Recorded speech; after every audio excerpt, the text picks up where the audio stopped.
পেটে গ্যাসের সমস্যায় টক দই খান, কোষ্ঠকাঠিন্য তেঁতুল খান, দ্রুত ওজন কমাতে সাহায্য করে গ্রিন টি, চোখের সমস্যায় ঢ্যাঁড়স খান, কাশি কমাতে থানকুনি পাতার রস খান, ডায়াবেটিস প্রতিরোধে পাকা বেল খান, ওজন কমাতে চর্বিযুক্ত মাংস খাওয়া থেকে বিরত থাকুন। বেল লিভারে শক্তি বাড়াতে সাহায্য করে। জ্বর কমাতে সকালবেলা 1 চামচ থানকুনি পাতার রস খান, দ্রুত উপকার পাবেন। ডায়াবেটিস নিয়ন্ত্রণ করতে সক্ষম তেঁতুলের বীজ। ওজন কমাতে খাবার খাওয়ার 1 থেকে 2 ঘন্টা আগে অবশ্যই পানি পান করুন। কোমরে ব্যথা, নিয়মিত অ্যালোভেরার শরবত খান। চুল পড়া কমাতে সপ্তাহে 2-3 বার থানকুনি পাতা খান। লিভার পরিষ্কার রাখে ঢ্যাঁড়স। ওজন কমাতে করলা খান। করলায় থাকা ভিটামিন ও মিনারেল ত্বক ভালো রাখে এবং বোরন ছড়াতে সাহায্য করে। করলা ক্যান্সার প্রতিরোধে চমৎকার ভূমিকা পালন করে।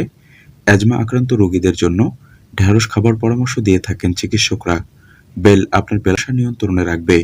নিয়মিত তেঁতুলের বীজ গুঁড়ো করে খেলে পেপটিক আলসার সেরে যাবে। প্রতিদিন নিয়ম করে দুধ, ঘি, ফল, শাকসবজি, বাদাম ইত্যাদি খান। কোমরের ব্যথা থেকে মুক্তি পাবেন।